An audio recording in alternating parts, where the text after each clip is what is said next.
Ladies and gentlemen, welcome to the April 18th episode of MSP Dispatch, your source for news, community events, and commentary in the MSP channel. As always, I'm joined by my good friend and co-host, Tony Francisco. How you doing, Tony? Excellent, Ray. How was your Easter? It was a beautiful Easter. We stayed home, built a new bed, and then slept on it because I was so exhausted. How about yourself?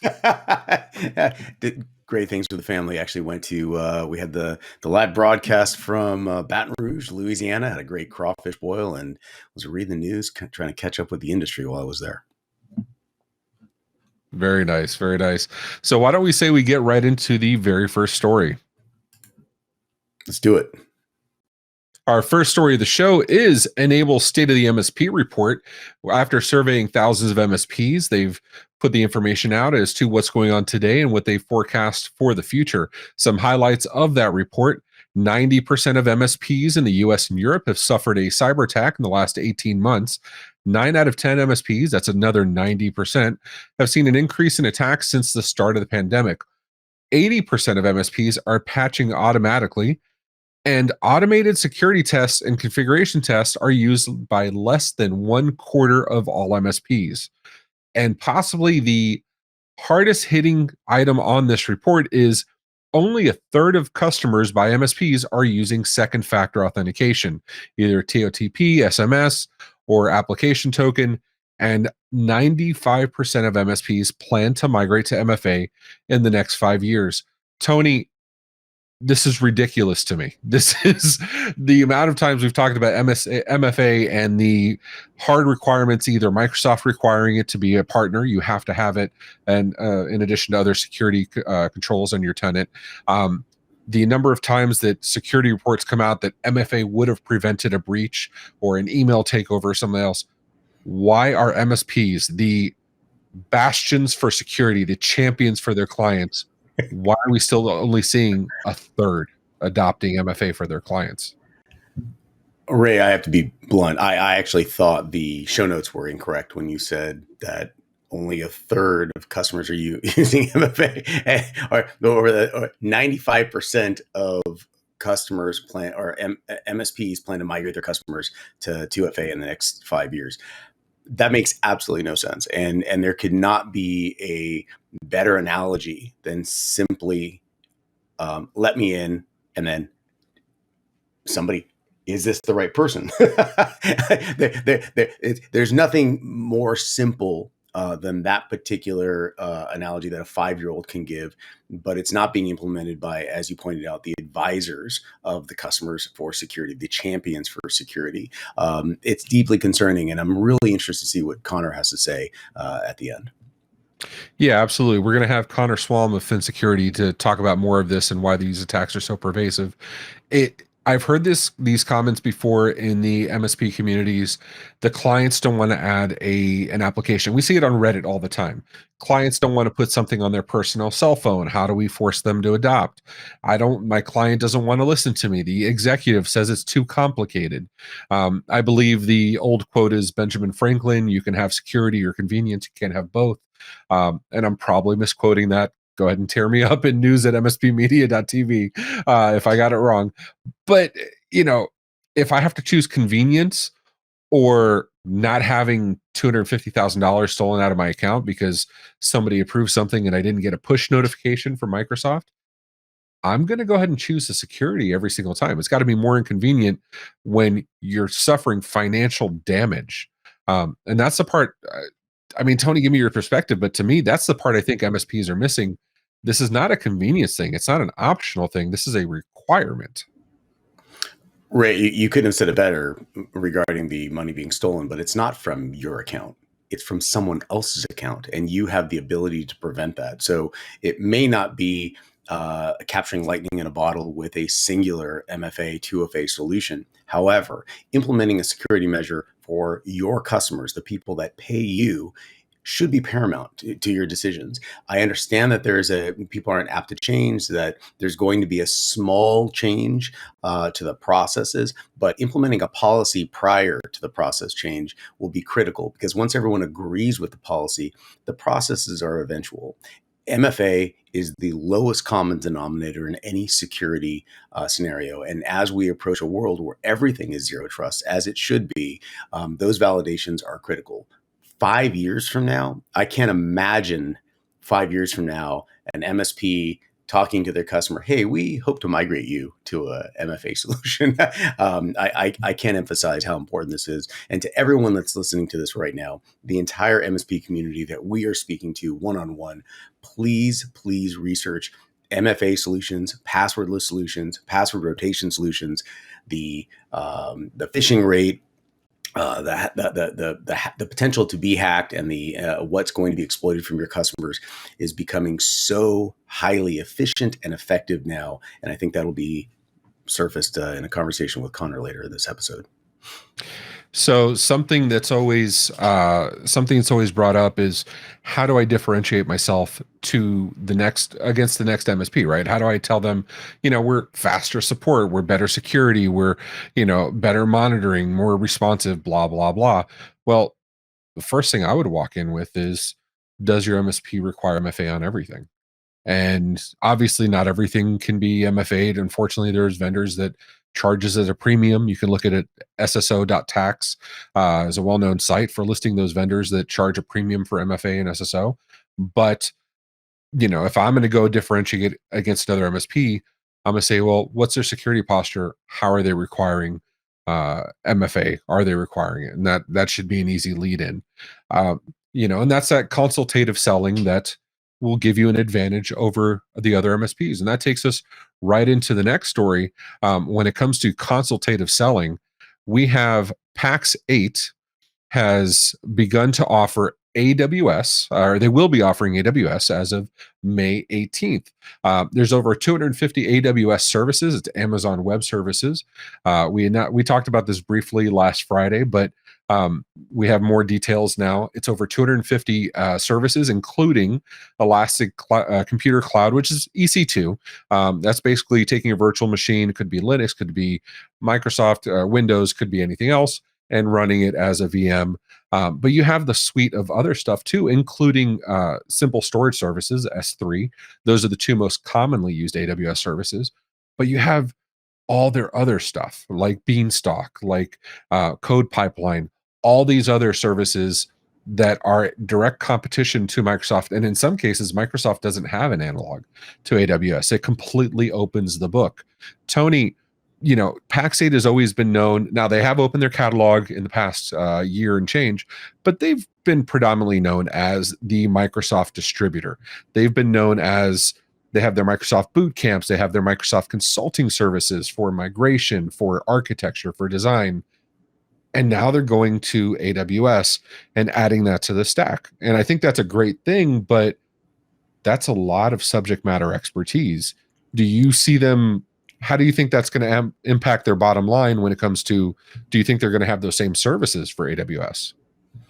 That's a great question, Ray. I think that at this point, their Microsoft functionality is so robust, so feature rich, and so widely consumed that expanding that into what could be considered a larger market, the AWS market, is a natural fit. I have heard that, I believe per the show notes that we are going to provide a link to, that Pax8 has no plans on offering a Google Cloud platform to the rest of their offering. So that's an important notation. However, the Microsoft Azure and AWS combination could be exactly what the MSP community is looking for, in that there are two sides of the equation. There's the Microsoft world and the non-Microsoft world. And this gives the perfect opportunity for people to straddle both. Are the professional services going to be present to accommodate the initial offering, meaning such as in the Microsoft offering through the Pax8 platform? They have a great boot camp consulting packages that are available widely. Are they going to expand their offering to do the same for AWS? I think it's to be determined, but I think there's an eventuality and there's a huge market present for that. What are your thoughts on that? So Pax8 is going to be doing a launch event to answer a lot of these questions, and we'll include the link in the show notes, of course. It'll be on May 18th at 9 o'clock. It'll be a 45-minute virtual event. Given the breadth of services that AWS offers, I'm not sure how much they're going to be able to cover in that 45-minute stance. There will be an open Q&A, and we will be there in attendance watching, and we'll report back on the subsequent MSP Dispatch. One of the things, and Pax8 is already listed as an AWS partner on their site.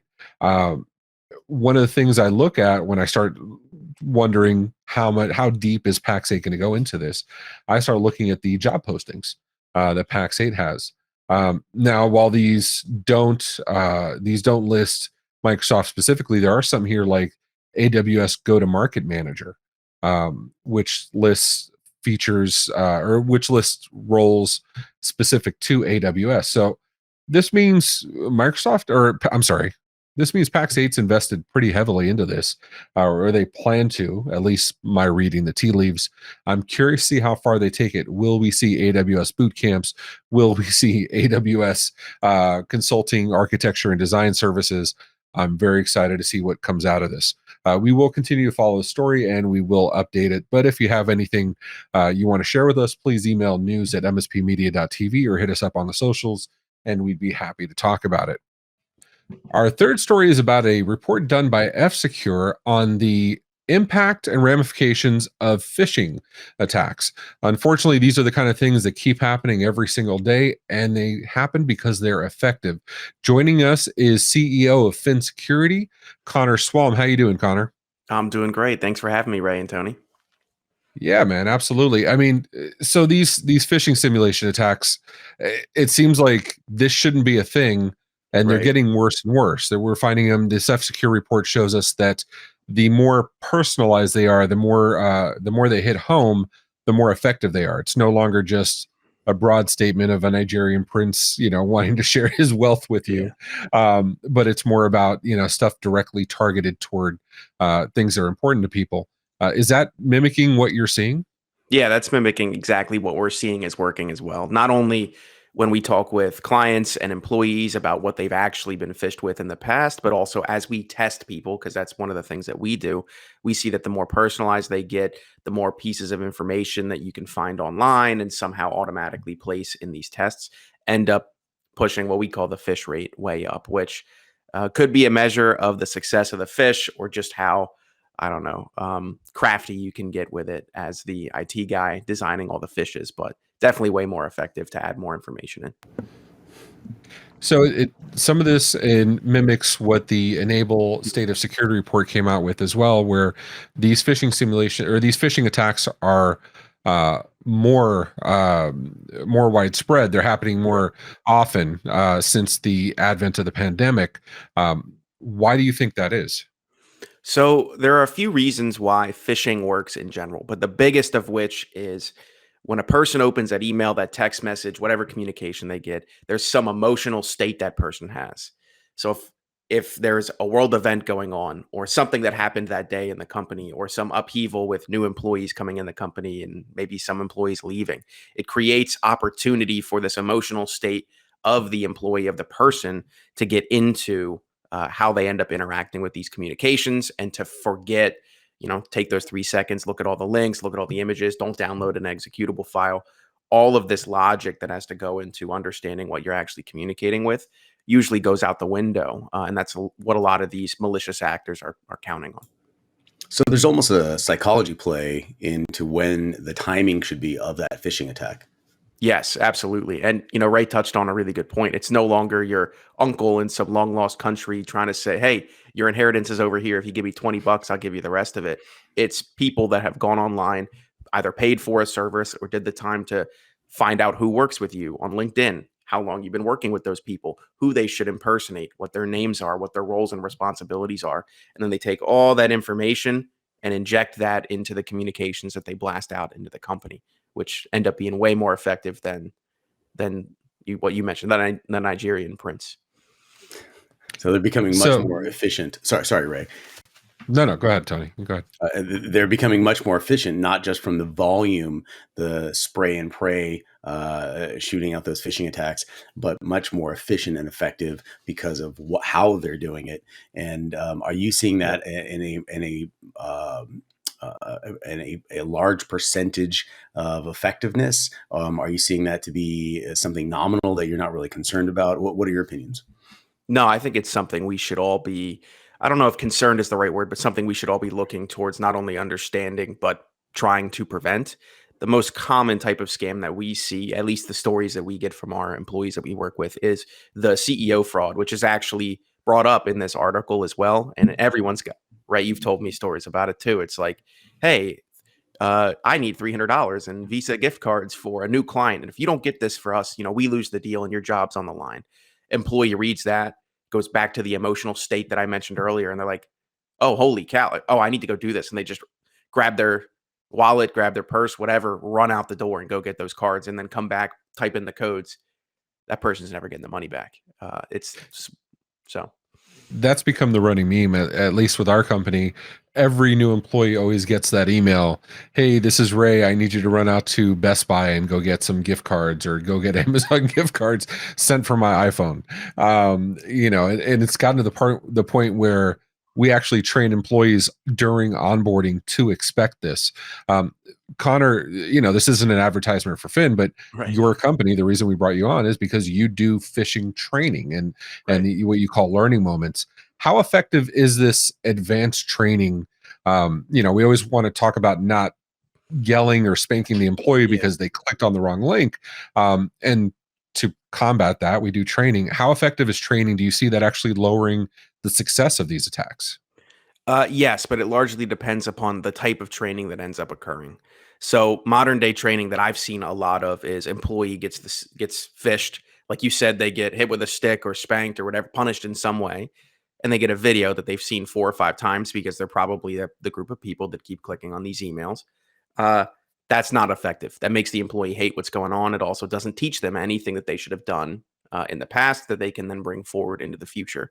So there are 2 pieces to actual effective training that some companies are doing, and what we do at Fin is it needs to be delivered immediately. There can't be any time between when the phish occurs and when the training happens. And the second, it needs to be context specific.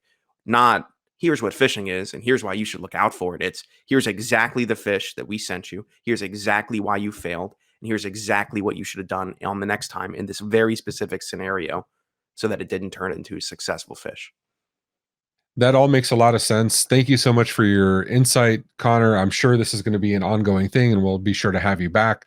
Those that want to connect with Connor, go ahead and go over to finsec.io. That's Fin Security. Thanks so much, Connor. We'll see you on the next one. Thanks for having me. Thanks, Connor. As a follow-up to last week's story and a little bit of the previous week, Twitter has adopted a poison pill architecture inside the company to accommodate the Elon Musk bid. And there's a follow-up to this that just popped up as well. It turns out that under the new structure, if any person or group acquires a beneficial ownership of at least 15% of the Twitter's outstanding common stock without the board's approval, other shareholders will be allowed to purchase additional shares at a discount. This particular poison pill is set to expire on April 14th, 2023, and it's meant to offset the Elon Musk aggressive takeover without the board's approval based on his current position. In addition to this, it turns out that Thoma Bravo, a major player in the MSP community with over 103 billion in assets, recent acquisitions of companies such as ConnectWise, which everyone knows well, SailPoint, which is one of the more recent acquisitions, have made them a major player in the MSP community. Thoma Bravo has also approached Twitter with acquisition interests.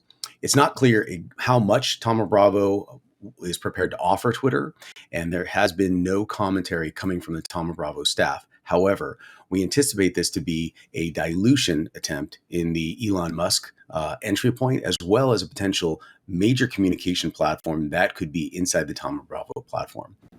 And in upcoming community events, these are the events happening for the next week in the MSP world: ASCII MSP Success Summit, the Partner First, MSP Dispatch wrap up, and a security event hosted by ID Agent, the Cybersecurity Roundtable. As always, these will be in the show notes along with the links on how to join each of them if you're so inclined.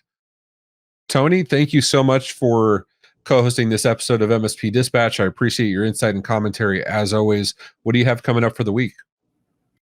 This week, I'm hearing rumors that there's going to be some really exciting things happening. As we mentioned in today's show, the Pax8 AWS partnership is going to be discussed. I'm interested to see what's entailed in that. Awesome. Very excited. And I always love exciting things. And we'll be sure to comment on it here on MSP Dispatch, your source for news, community events, and commentary in the MSP channel. If you have any feedback for us, please shoot it over to news@mspmedia.tv. Hit us up on socials. Until Friday, hope you have a great rest of your week. Take care of yourselves and each other.